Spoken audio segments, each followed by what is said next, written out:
Hi! So in the next couple of lectures, we're going to discuss the basic structure of a LaTeX document. So, what will we cover? First, we'll explain the minimal working document and the individual components that go into this. This will include explaining what the preamble is versus the main body of the document, explaining what packages are and how we can use them, and we'll see 3 examples of packages in this first series of lectures, and then also how to write a title, author, and date of a document. Secondly, we'll look into the basic formatting. We will see how to make sections and subsections in our document. Moreover, we'll also see how to make a table of contents. We'll look at things like paragraphs and, for instance, italicize text and see how we implement these in LaTeX. Finally, we'll show how to write both single-line comments and multi-line comments. So let's dive into all of this in the next video.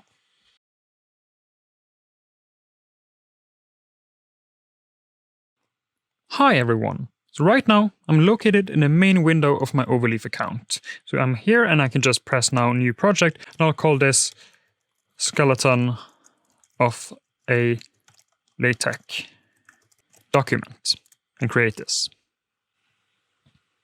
Now we're into the editor, and just a small note about customization. For the most part, I will actually just collapse this thing here. In the beginning of this course, we'll only work with one document, so having the file storage open is not really that useful. And I will also make a bit more room here for the code. Here's a lot to take in at the moment. What I will actually do is just take all of this and just delete it. The reason for this is that I want for us to gradually type this out and see what each component does. So the first command in any LaTeX document is the document class command. So I'll write a backslash and document, and you'll see here that Overleaf automatically tries to autofill what I'm doing. So I can just go down here to the document class and press enter. And for the documents class, we're going to specify this is an article. What this means is that we will get the formatting of an article in our document. There are plenty of other things we can specify as a document class, for instance a letter, and we'll get more back into this later. What we also need to specify in a document is the title of the document, and that's done with the title command. So again, we just write backslash and then title, and then we write the curly brackets, and inside here is the title.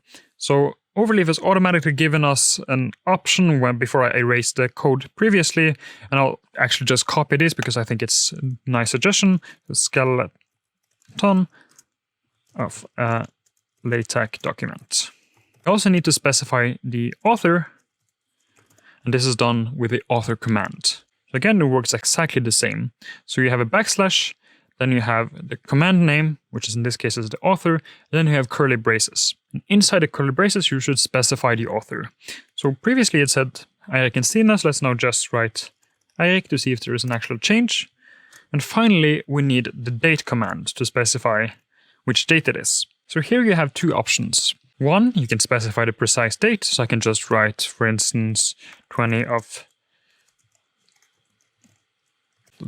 September 2020, or I can write a special command which is called \today. If you write this, then this will automatically update. So if you come back to the document in a week, it will automatically update so that you get the correct date the last time you compile the document. Okay, so this is all the meta information we need for now. Now we need to actually write a begin and end statement. So here if I write begin, and then curly braces, here I can write the document. So this here is what's called an environment, and we'll get back to later what's the difference between an environment and a command. So we'll write begin document and end document, and inside this thing here, this is where we'll write our actual text.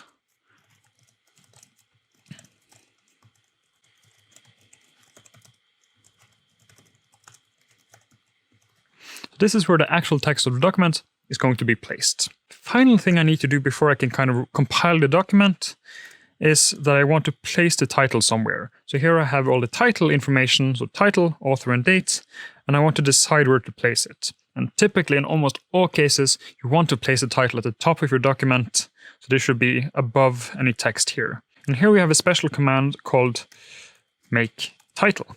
This command is a bit different from these ones. These ones accepted arguments like skeleton, Eirik, and today inside the curly braces. The make title command does not require any arguments. So now if I go to compile, I will actually recompile the document, and you'll see now that I have an updated title, which is the same as previously. I have my name and date. And this is where the actual text of the document is placed, precisely the text here. So now I can start writing our document. So this here, what you see now, is kind of the minimal thing you can do in a LaTeX document. You have to have a class of your document. You have to specify some meta information about who's writing the document, and you have to have a begin and end environment. Inside this environment, we will write the text that will actually appear in the document.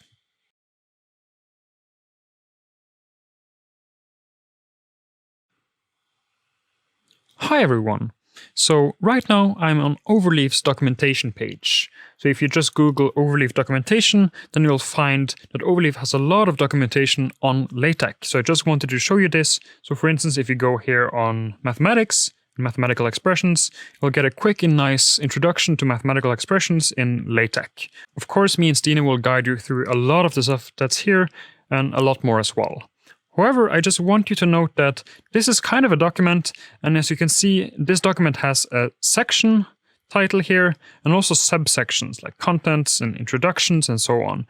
And this is not particular to Overleaf. I mean, almost any document, whether it's a blog or a thesis, has sections and subsections. So this is actually something we need to be able to make in LaTeX, and we're going to learn that now. So, now I'm back in the document we had in the previous video. Let me just show you how to make a section first. So let's go above the text we made, and I'll use the command \section.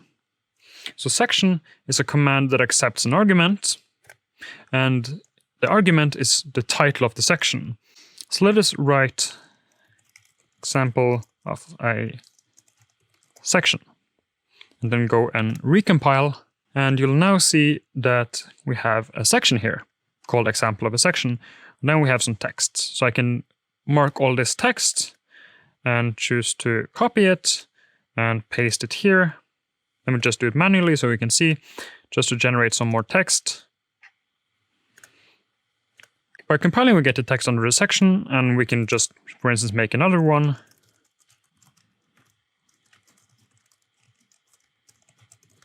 Like this, and go and compile. And you'll now see that we get a new section. You can also see that we have numberings. So the first section is titled 1, example of section. Second one is 2, a new section. And this numbering will just continue. If you don't want a section to be numbered, what you can do is go here, and after the section command, but before the arguments, you can write a star.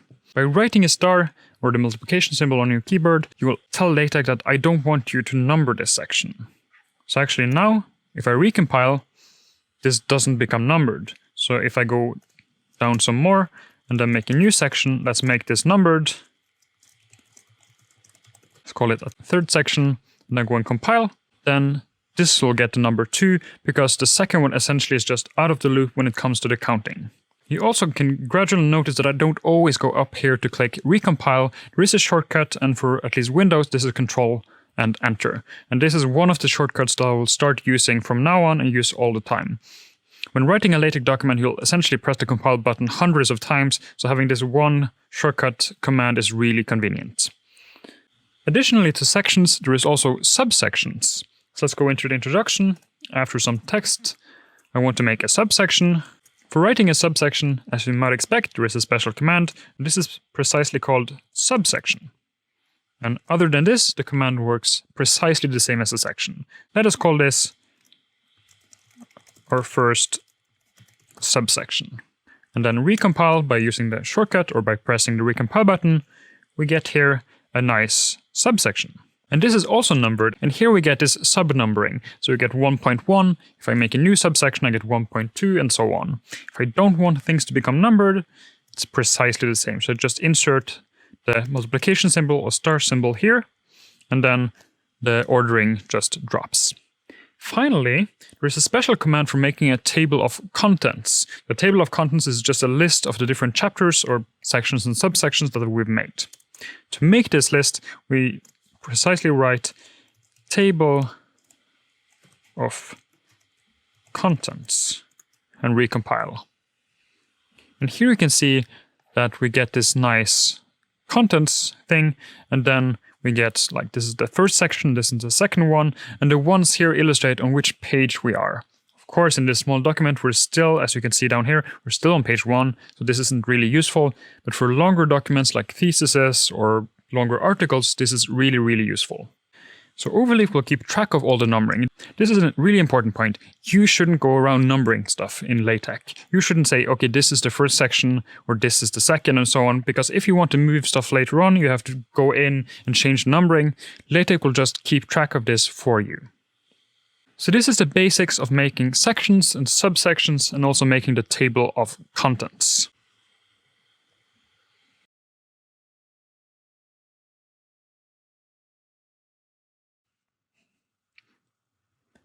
Welcome back. So in this video, I want to talk about packages. So first of all, what is a package? Well, a package is a way for us to import extra functionality from outside LaTeX so that we can use it in our document. So what we'll do is actually go here, right below our document class, and use the command use package. So a lot of people have written external packages for LaTeX that we can use by just importing them with the use package command, and then we can use it in our text. So let's see a simple example.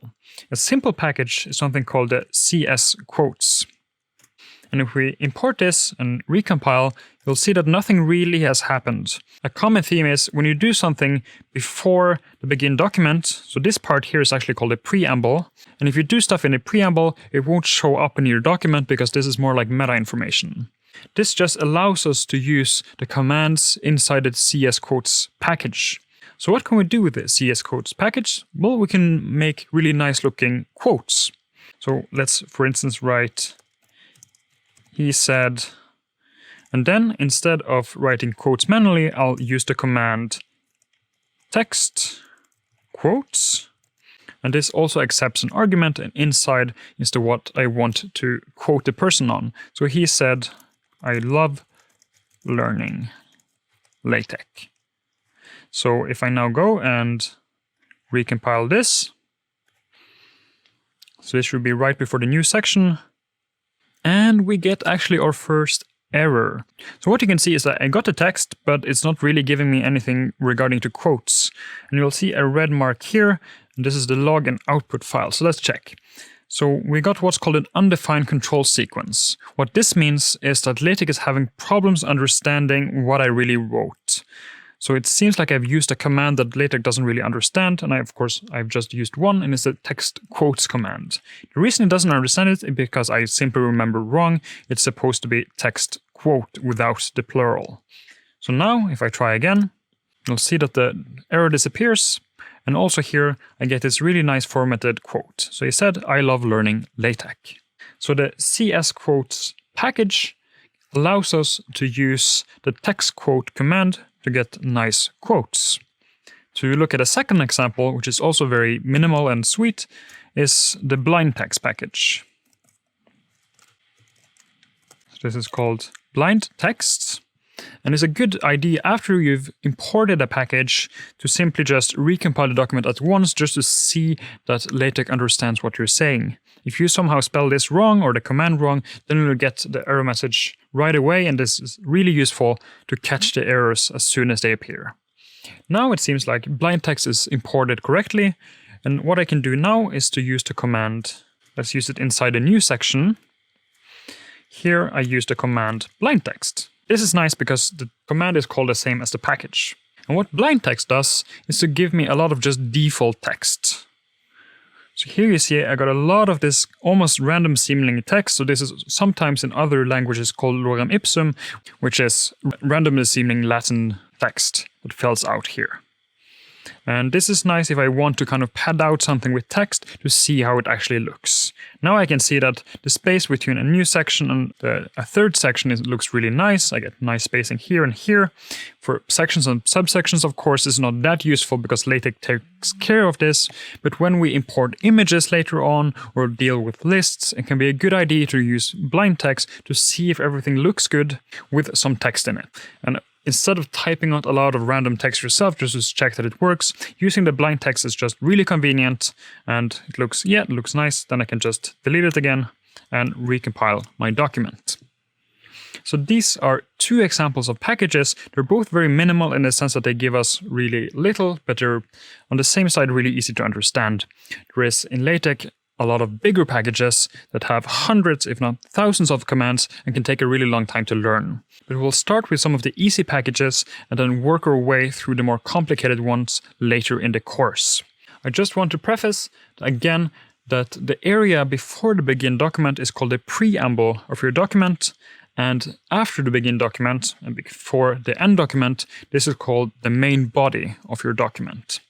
So you might have noticed that in the preamble, it doesn't really matter with spacing, so I can do this if I wanted to. If I recompile, nothing really changes, so it doesn't really respond to white space and new lines.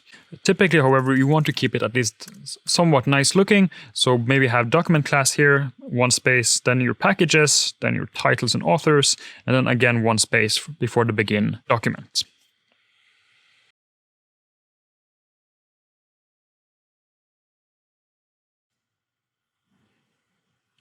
Hi, and welcome back. In this video, I want to talk about two things. The first one is making paragraphs, and the second one is text formatting. So for paragraphs, if I have some text here, as I do, and if I just continue writing, so maybe instead of using the blind text, I'll just copy this and paste it a few times. This is also possible. If I recompile this, it looks kind of nice, but there is no paragraphs in this. So how do we actually add a paragraph? One thing you might expect to be possible is just to press return here to get you a new line, and then get some more text. But actually, this is completely ignored by LaTeX. So if you see here, the letter text that we use just filled up exactly the same as previously. And this can be very confusing for beginners, because one return or one press of the enter key does nothing, but two presses, that actually does something. So now I've pressed enter 2 times so that we can see that I have this whole blank line in between. Now, if I recompile, you'll actually see that this has given me a new paragraph. So the line is stopped here, we jump down, we have this typical indentation that is characterizing a paragraph, and then we start again. So this is a way to make paragraphs in LaTeX. So let's go into another place, for instance here, and then make a paragraph, recompile, and we see that this works perfectly. Of course, in an actual document, paragraphs are meant to signal a change.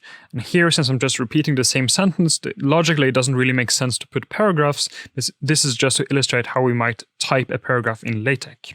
There is another way to do this as well. If you don't like to type new lines like this, you can use a LaTeX command called par, which is a shorthand for paragraph. So if I do this, and recompile, this does precisely the same as adding this new line thing here. You'll see that we got this paragraph anyway. Whether you want to do this or this is completely up to you. I find this a bit cluttered, so if I want to use the paragraph command, I'll at least press enter once here. Again, pressing enter once does nothing, but it looks a bit cleaner here in the code. Preferably, I typically use this most of the time. However, now, if I want to jump now to a new line, but for some reason I don't want this indentation, then this does not work. If I want to do that, I'll actually have to do another command, which is called new line. Again, new line is a command, it doesn't need any arguments. And now let's see the difference. So it's jumped down here, but we don't have this typical indentation. And in certain places, you might not want an indentation, but in most cases, you do want an indentation. So this is how we make paragraphs in LaTeX. For the second topic, I wanted to briefly talk about text formatting. Specifically, how do we make text bold, italic, or underlined? There is a separate command for each of these three things. So to make something bold, I'll just write backslash and then text BF, and then wrap what I want to be bold inside the curly brackets. So now I'm signaling to LaTeX that this word, I want this to be bold. So now I get this is where the actual text of the document is placed. If I want something to be italicized, I'll write backslash and then text IT. And it again works the exact same way. And finally, Let's take another word, for instance, text here, and I'll write underline. Like this. Now, if I recompile, you'll see this in bold, placed in italicized, and text underlined. Again, since I kind of have a random sentence here, this doesn't really make logical sense. You want to use this to emphasize words in certain ways. Nevertheless, I just wanted you to see this. Also note that Overleaf has really short keyboard commands for actually doing a lot of this stuff. So if you go down to the menu here and scroll all the way down to show hotkeys, you can see here that we have a lot of shortcuts, and actually Control B and Control I, at least for Windows, will give me bold text and give me italicized text. So what I can do, if I want, say, the word document here to be italicized, I can just mark it and then press Control I, and then this becomes nicely placed inside the text italicized command here.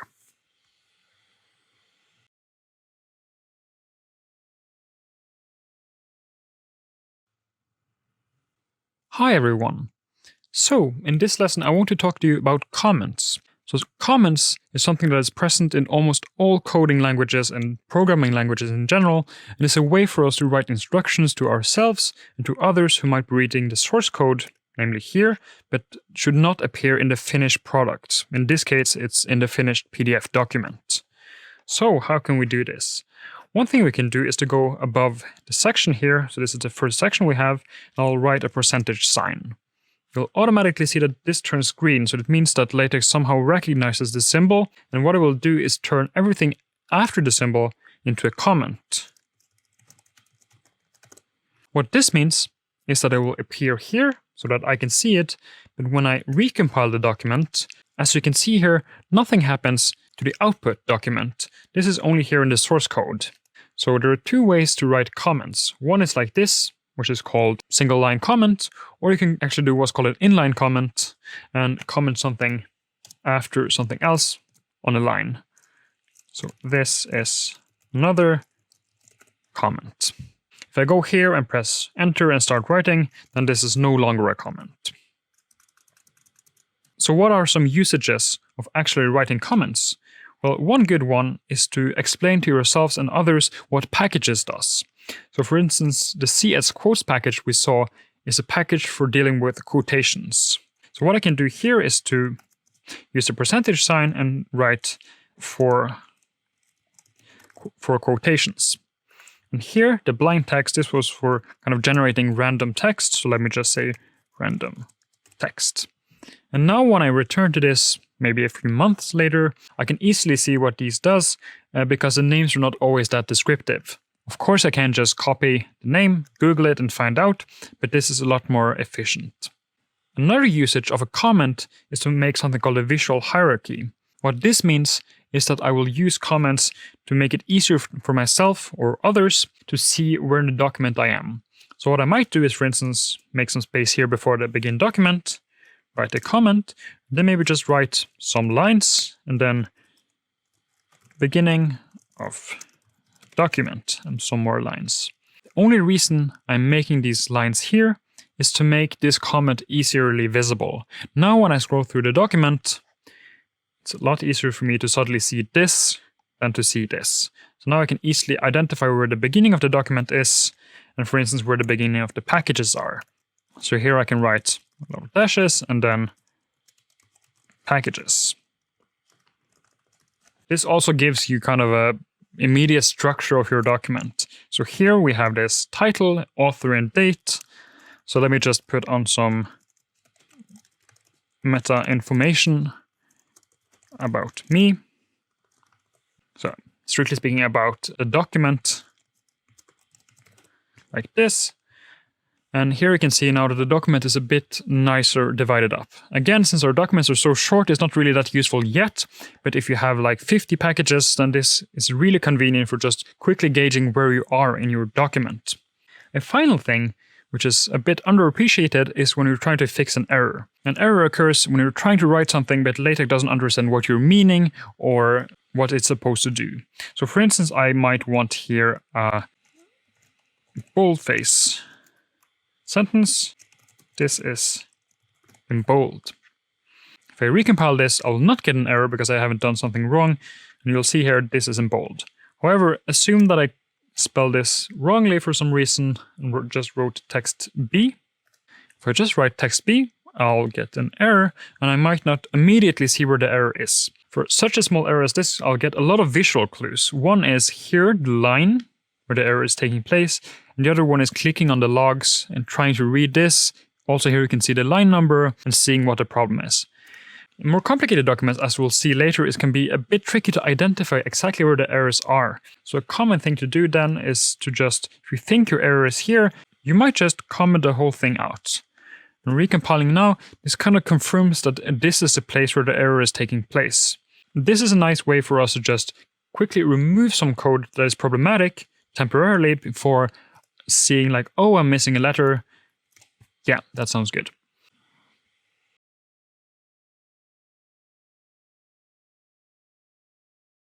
Hi, and welcome back. So in this video, I want to talk slightly more about comments to see how we can make multi-comments. And you might notice that you don't really recognize what's going on here. So if I now compile this thing, then what I've made is what's called a table. And don't worry about this at all. Stine will explain this to you later on. I don't want you to understand anything regarding this thing, except that it gives us a table.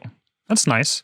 However, there are some mistakes that are a bit harder to make out immediately. So for instance here, if I remove some letter here, you'll see that I get this red sign here, and it's kind of clear where it begins, more or less. It's not completely clear. So this might be something that is a bit harder to just immediately see where things go wrong. But it can be even worse than this. So if I remove this parenthesis here, then LaTeX will begin this environment, which is called now tabular, curly braces, all this. So he thinks this is still inside the argument.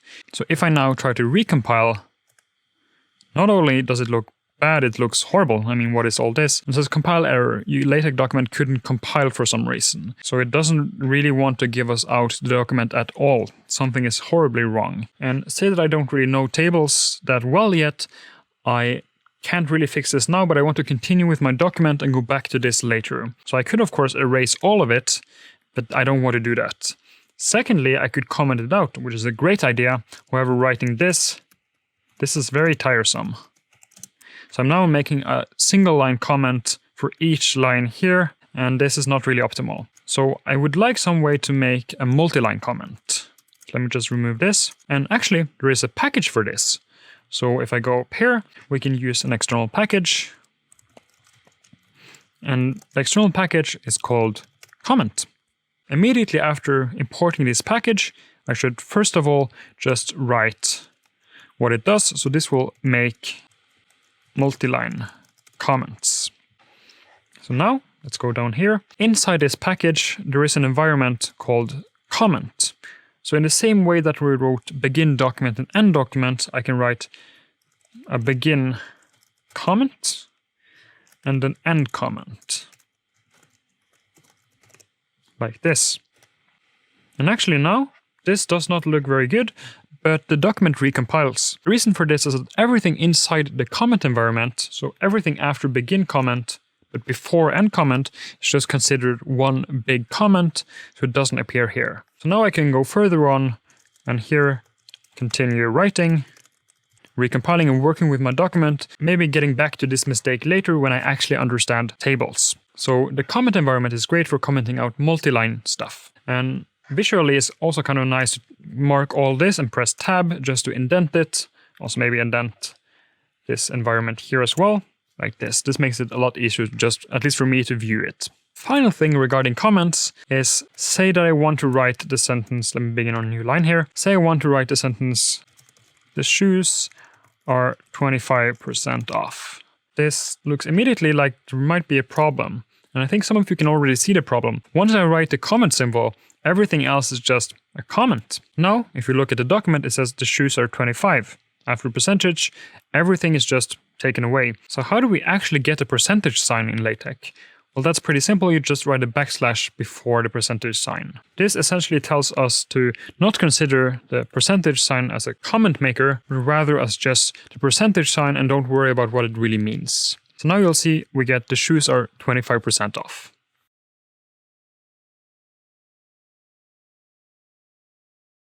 Hi, I'm glad you're still here. In this section, we've learned a bit about the document class and packages, how to specify meta information, how to begin a document with a begin document environment, how to make the title, which is what you see here, how to make the table of contents, which is what you see here, and how to structure the rest of our text into sections, subsections, be it numbered or unnumbered, how to make paragraphs, and modify the text with boldface and italicized and so on. We also looked at making comments. Specifically, we looked at making multi-line comments for commenting out big chunks of code. Now, I want you to give a small exercise. What I want you to do is go back here, and then making a new blank project called Project About Me, and create this document.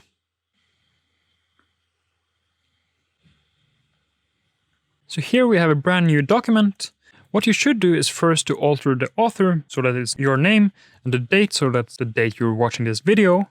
Then I want you to write a short section, which is you can just call it About Me, where you write some facts about yourself. And in this section, I want you to try to use the different things we've learned. So try to write some things in boldface, try to write some things in italicized, try to use a paragraph to divide the text into natural layers. Then I want you to import the CS quotes package up here, like we did in a previous video, and use the text quote command to make a quote. You can either take a quote you like, you can make up your own quote. The important thing is that you get familiar with writing commands in LaTeX. Finally, I just want to mention that you see when you open a new blank document in Overleaf that you automatically get this package input enc, which is short for input encoding. You don't need to worry about this package here at all. It has some kind of extra argument here. This is called an optional argument. We'll talk more about this later. This essentially ensures that foreign characters can also be processed nicely. Actually, turns out in Overleaf, this is done under the hood already. So if you actually delete this package here, then nothing will really change. So I can still go down here and write some characters like this. We're not in the English language, and this will still be formatted nicely. However, if you go to many of the offline editors for LaTeX, so not doing LaTeX in Overleaf, then you actually need this package. So it's best to just keep this on the top of your document in any case, in case someone wants to compile your document and doesn't use Overleaf. Okay, so that's it. I won't go through a run-through of this project as it's very open-ended, so just write a few sentences and try things out, and then Stina will see you in the next video.